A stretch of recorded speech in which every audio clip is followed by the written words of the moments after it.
apologies It's okay. it's the rewards that you get out Yeah. of it, the relationship that you have now. It's priceless. Yes, yes. No,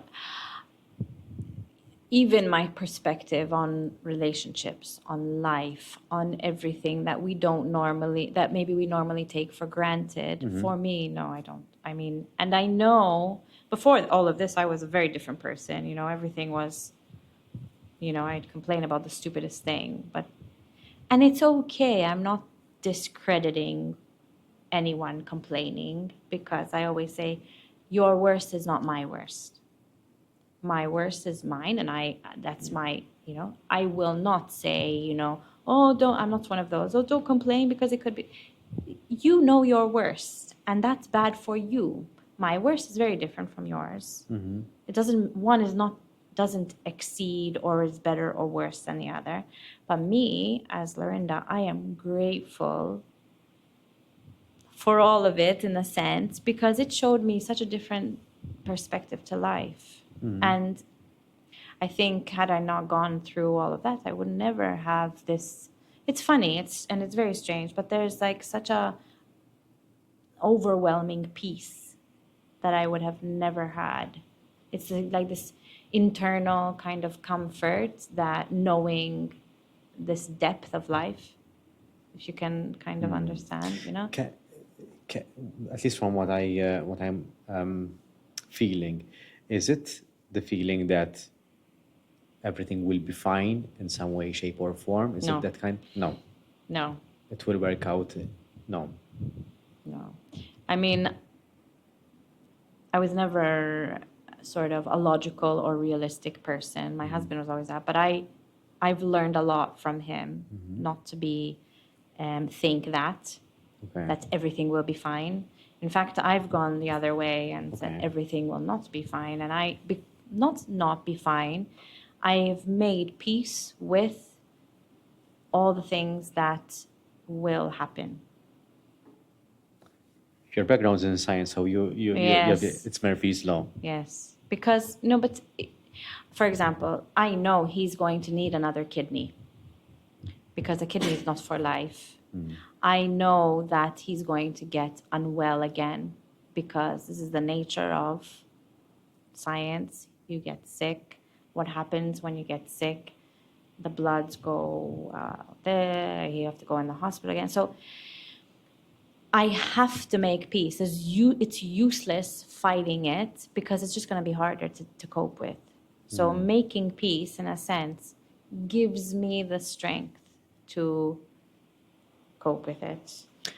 How do you make peace with something like that? What do I do though? There's no. What are the alternatives? The alternatives are like you don't make peace with it and I cry every day or run away or do I make peace and live in the moment and appreciate everything? You know, for me, making peace with the situation is appreciating now, today, and appreciating we fight and it's like we're always I can arguing. It's imagine. like, you know, just because all of this, there's always life. I still think of the future and prepare him and speak to him and tell him. But it's reality, you know. I tell him, you need to take your medicines, you need to do your catheters, you need to drink your water. If you don't take care of things, it's just going to happen faster, Yeah.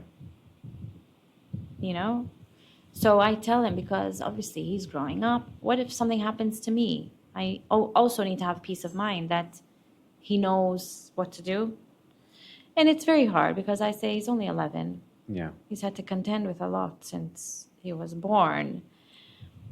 But he's actually said to me, don't you wish, mommy, that I wasn't born like this? And that's like, you know, something that How do you respond to that? I said, yeah, exactly, you know, and he does it to me so often. And I'm like, no, as if. I said, I wouldn't change a thing. I said, because you wouldn't be the Henry you are today. And it's true. I mean, yes, I could take away, I wish I could take away all the pain and the suffering that Yeah. he does. But he wouldn't be the person he is. And you wouldn't either as well. And neither would I. No, for sure. Oh, he's changed me from like little tiny human. It's true. I think I'm appreciating your way of life because I'm seeing the yin and yang element to it. There is the harsh reality that perhaps most of us take for granted or we forget in our day-to-day lives. So I think I think forget mostly. we put it under the carpet in a Yes. way. It's there, but we think it's infinite. So you're taking that infinite concept but making it finite because you're appreciating each and every day, and in a way you're living. In a way you're living because sometimes when we put things under the carpet, we desensitize ourselves to the point that life becomes numb. Exactly. Every day becomes the same. Yeah. And again, as superficial as it may sound, at least you're living every day. Trying.